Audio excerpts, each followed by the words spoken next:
Hello beautiful souls, I hope you're very well. Welcome back to my YouTube channel. My name is Annabelle Ivaya and I support people with spiritual gifts, their spiritual path, and the inner child healing and so many other different things. You can look the link in the description to have more information on everything that I'm sharing with the world. And so today I want to share about the spiritual path.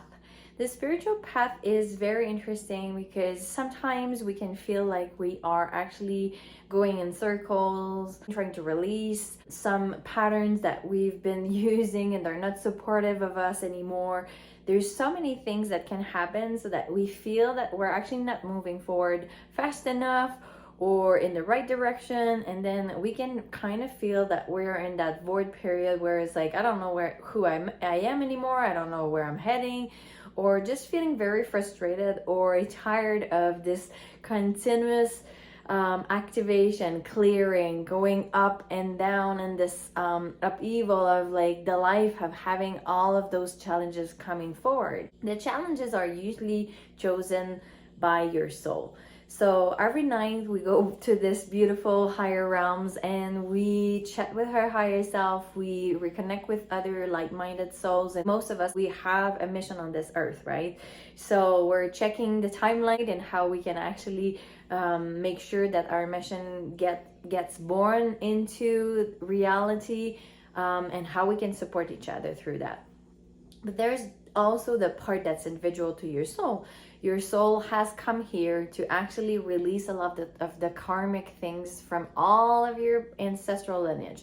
So everything that your parents hold in their DNA was passed on to you, and it's so many generations before that we're holding. So for me, I know I had a lot of lack in my lineages, a lot of limiting beliefs of what we can or cannot do, a lot of this boxy thinking that you need to go to school and have a degree because life is not gonna work for you, and all of those things that are programmed into our reality. And there's also all of the trauma, right? I had my own trauma, my parents had their own, and then going back, their parents, the parents of their parents, and everybody else before them.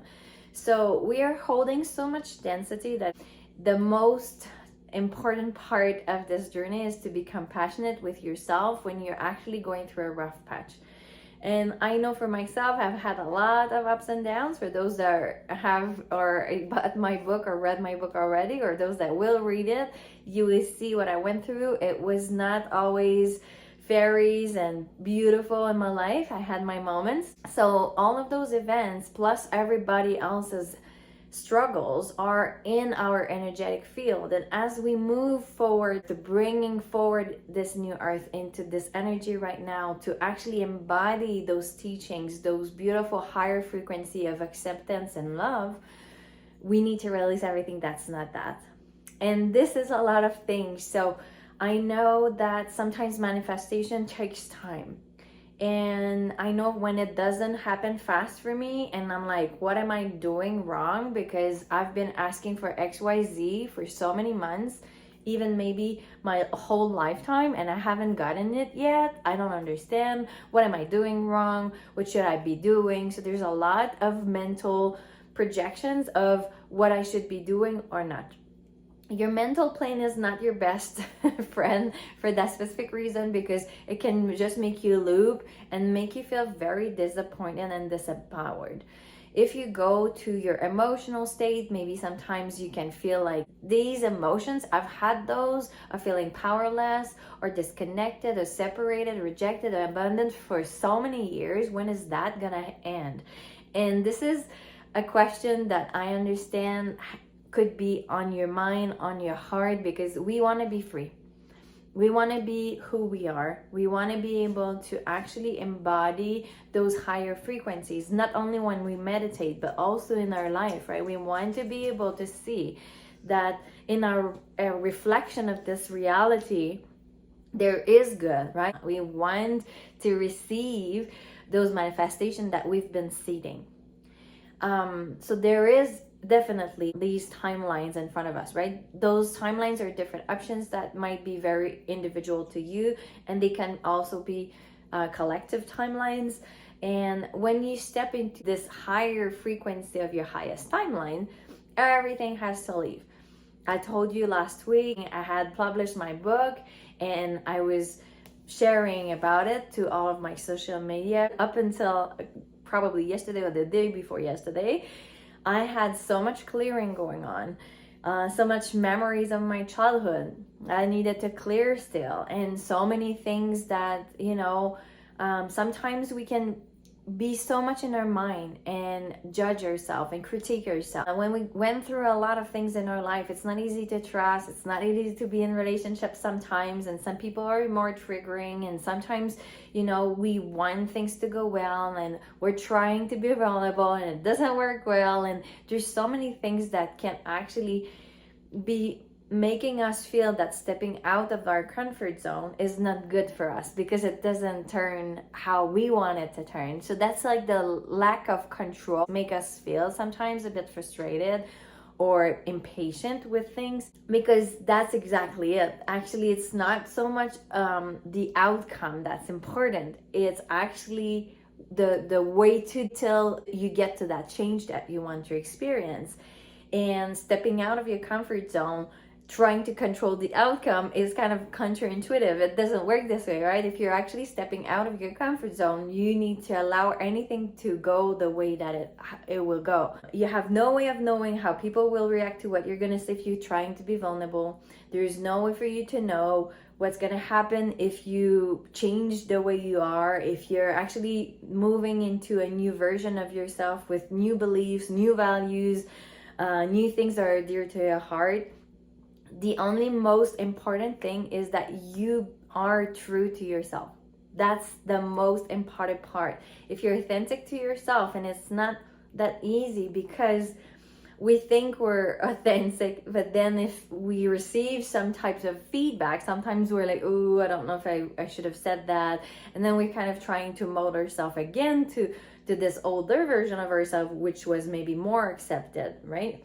So I know for myself, I've molded myself into so many different situations from my childhood till now to fit in workplaces with different type of friends that I had, to fit in with my employers, to fit in with people that had the same degree as I, were studying the same thing, and then some other people that had the same passions of me. It's like if I was molding myself with who I was with, so that I could feel like I was actually kind of in this energy of belonging.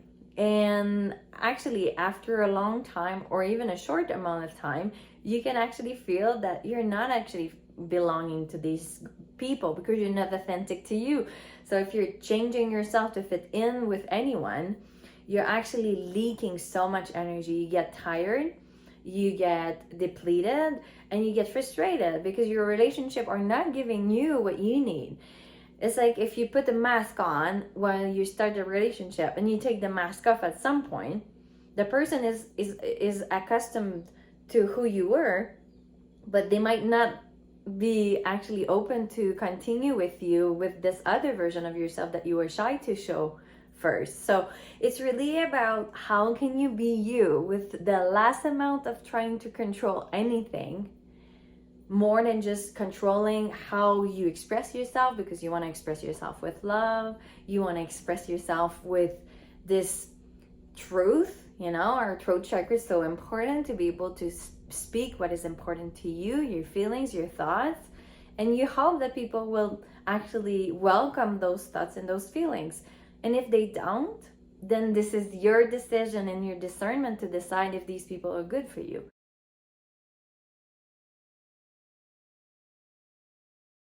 How do I know if it actually is working? Well, you will start seeing changes in you, changes that you can actually be you and not being so caught up with how people react to how you are, because you're actually anchoring more of your essence in this incarnation, and you're not trying to just change yourself or people please or do anything else just to be actually liked and appreciated. You love yourself more when on good days and on bad days. I've had a weekend of so much deep crying, and I need to hold myself while I'm doing that, If I judge myself because I need to clear these specific memories, then I'm not giving myself justice in all of the spiritual path I'm actually engaging on, right? So I'm going back to the self-compassion of the beginning. Taking the spiritual path and knowing if it works is not actually like the outcome again. It's actually how you feel. Are you able to feel more calm? Are you able to not spin in your head and overthink? Are you able to take some time to meditate and write what you actually truly want, not what other people want you or how they want you to be and what they want you to do, but what do you want for you? What makes you happy? All of those feelings, all of those state of being, are you able to embody them and being able to be in the flow of life? The spiritual path is not like, okay, now I've done some clearing, I'm good for life. It's layered and layered and layered.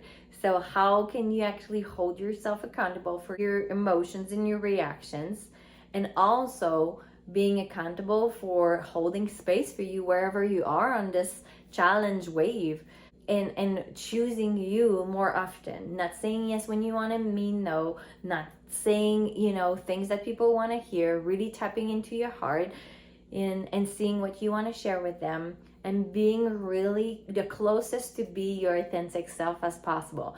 And I'm not saying it's easy. I've been working with authenticity for a long time, and I think we believe we are authentic, and then we meet somebody new or we're having an interaction and we're like, well, I could have been more authentic at that specific time when I spoke about XYZ. Spirituality for me is now my whole life, so there's no way for me to just do small talk. I was never somebody that liked small talk anyway from the get-go, so it's not new. But still, I need to honor that this is who I am. I am a spiritual being here on earth.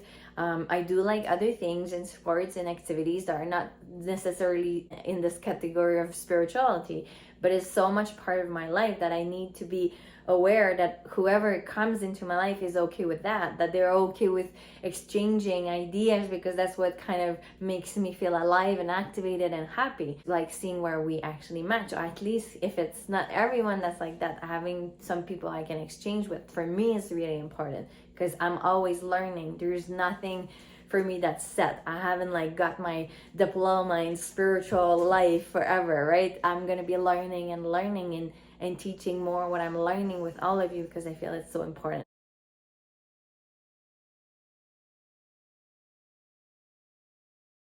The last little things I would share would be, if you want your psychic abilities to actually be more in expansion, you need to give free time to yourself.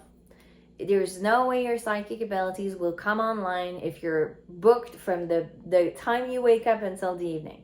You need space for practice, for meditation, for listening in, for channeling your own messages, for feeling into your body. There's so many things you need to actually get in touch with so that your clairsenses can come online and your psychic abilities get activated. So remembering that every time that you take time for yourself, for meditation outside of family, outside of work, outside of your usual daily responsibilities, you will give yourself the chance to explore more of who you are in this spiritual alignment. So if you need more help with any of that, please reach out. I'm sending you so much love, and I'll see you in the next one. Bye.